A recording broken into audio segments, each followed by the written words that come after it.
প্রথমবার ভোট দিচ্ছি, আগেবার তো তেমন ভোট দেওয়া হয় নাই, তো প্রথমবার ভোট দিচ্ছি, শুনে ভালোই লাগতেছে।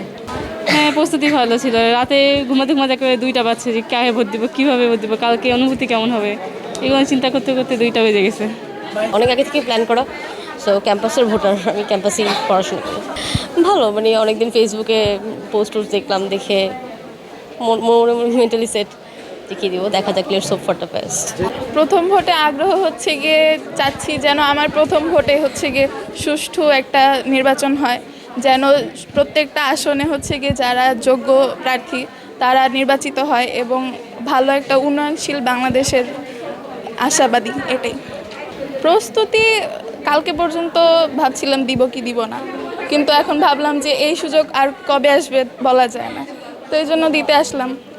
এটাই, ভোটের আয়োজন যেরকম হওয়া উচিত সেরকমই হচ্ছে এখন পর্যন্ত, কিন্তু নিরাপত্তা আর একটু বাড়ানো দরকার, যেন কোনো ভুল না হয় আর কি। খুবই ভালো লাগতেছে, জীবনের প্রথম ভোট, আমরা সবাই ফ্রেন্ড সহ আসছি একসাথে, ঈদ লাগতেছে সবার কাছে অনেক।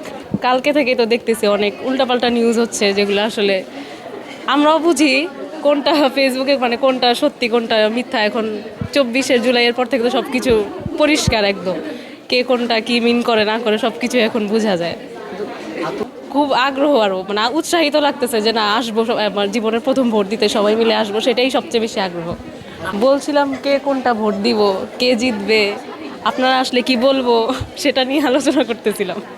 আমরা অনেকদিন আগে থেকে এক্সাইটেড যে প্রথম ভোট দিতে যাচ্ছি, তো এই নিয়ে আর কি আমরা নিজেরাও খুব মানে আলোচনা করছি যে কিভাবে কি হবে, বা ওই দিন কোনো রকমের কোনো সমস্যার সম্মুখীন হব কি না। কিন্তু আসলে সকালের চিত্র আবার ডিফারেন্ট, সবাই ঈদের মতো, মানে আমরা যেরকম ঈদ যেভাবে সেলিব্রেট করি সেভাবে সবাই ভোটের দিনটাও সেলিব্রেট করতেছে।